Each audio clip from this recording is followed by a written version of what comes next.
We are currently on our way to Ayala Malls, Manila Bay because meron ulit tayong international guest. So early this year, si Dino of Speed Hunters and his team went to visit here in the Philippines para mag-shoot and i-share all over the world yung Philippine car culture. So today naman, this weekend, it's none other than Larry Chen. So if hindi nyo kilala si Larry Chen, siya ay isang famous photographer and vlogger sa isang channel ng YouTube called Haggerty. So he is making a full Haggerty series about Philippine car culture. So past videos niya, shinote niya yung Hong Kong, Singapore. So right now, Philippines naman, para makita ng buong mundo kung syempre ano bang meron dito sa Pilipinas, di ba? Ano bang mapagmamalaki ng natin mga Pilipino when it comes to car culture? Ano ba yung klase ng quality ng mga car builds na meron tayo?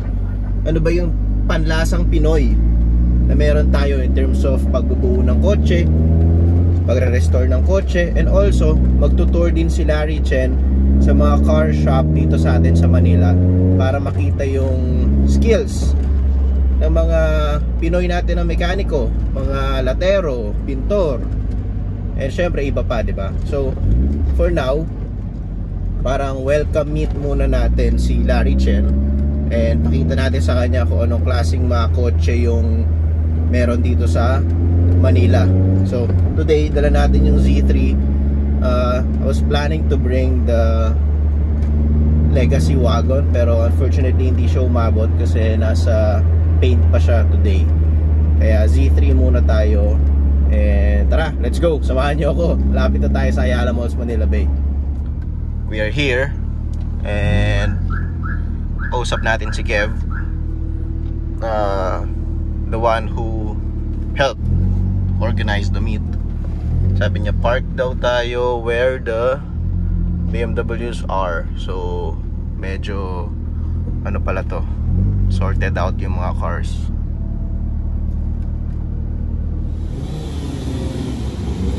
We have an NSX here and also a GTR R34.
Irv, ganda ng wing nyo, oh. Nainggit nga ako eh, may katabi pa ako. Oh, mga 36, oh. Oh.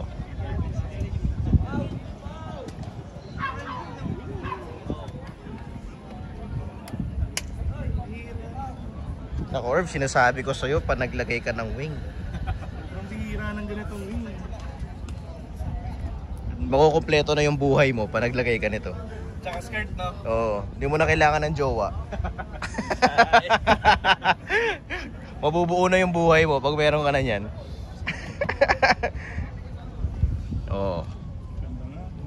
M3 rear bumper, air suspension.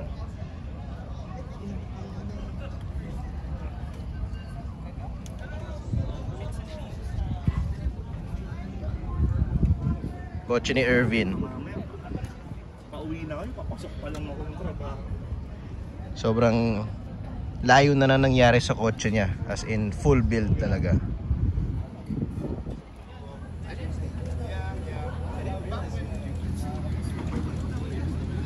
So Larry is checking out the Tomato Garage R34 GTR with a RB28 engine.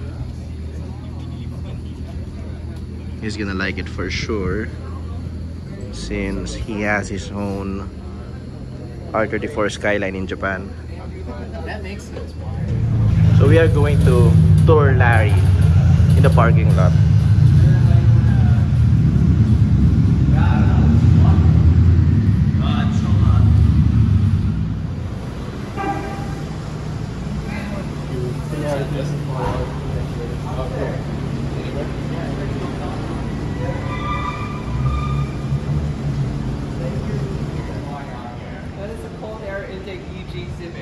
So is it colder this far away? Like, Well, it's probably exhaust gases. wait, this is gonna suck in low flying birds. Yeah. Oh my goodness. Be careful. Like,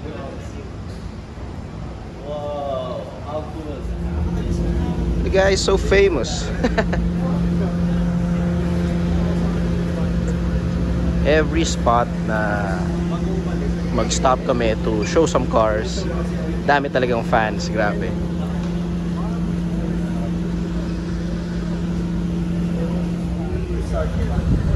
Okay, so naintriga siya sa Toyota Revo, 'di ba?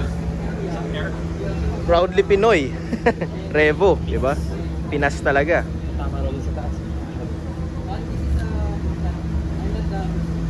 Na-curious siya sa Revo. Kala niya yung two-tone, ano, factory. Hindi factory. Pero factory yan. Oo. Oo. This is a 1.5. And then so, how much power does this have? Only has 120 wheels. What? 120 wheel. But it's not bad because the stock one is around 80 something. That makes a lot. That's linear power. But also, this thing is so light.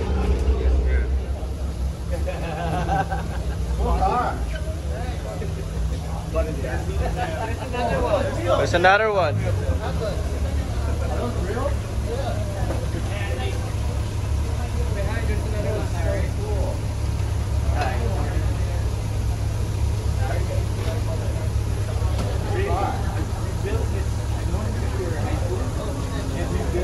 Usok. Larry, there's a second one there. Oh, really? Yeah. You built this in this garage? I've never. So we have the latest Hyundai Elantra N.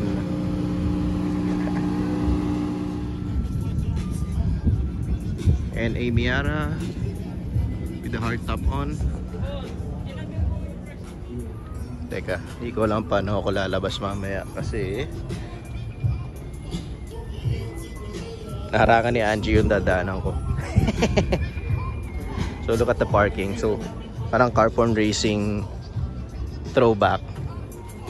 So you have the Z3, Angie's Ferrari, and then Kev's S15, diba? Ganyan kami before sa shop mag-park. Nakahilera.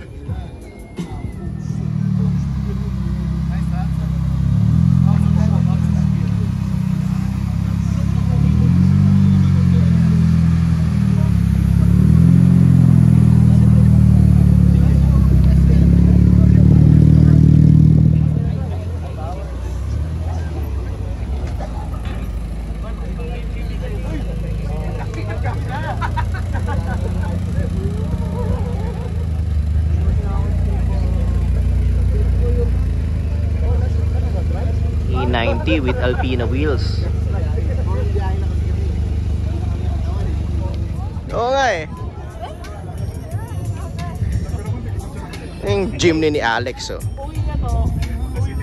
Alam mo yung laruan ng bata? Oh, even the emblem, oh. May emblem, oh.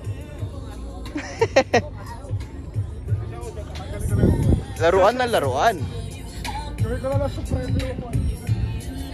Ang kulit. Okay, so Larry is here checking out the first registered Sarao jeepney in the Philippines.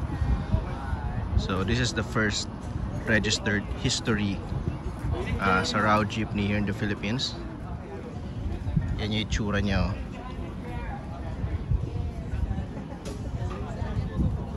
And then ito na yung medyo modern, well, not really modern but contemporary na jeepney. Ito yung difference ng haba.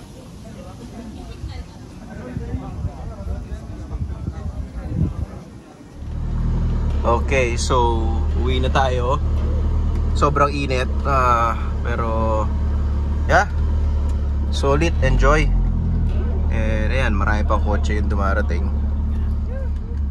So yun, ayan, uwi na tayo.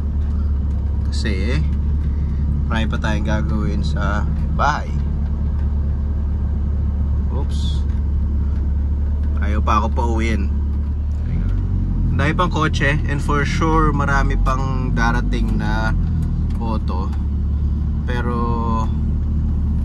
interesting enough, mas interested si Larry sa mga yung mga typical Filipino car like the Yaris, Vios, mga Honda, even Toyota Revo. So nakakatuwa kasi, well, obviously sawa na siya sa mga JDM, wild European na kotse.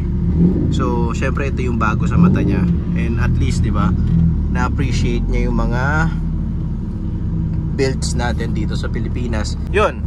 Alright, so hanggang dito na lang muna, and kita-kits tayo sa next vlog. Bye-bye.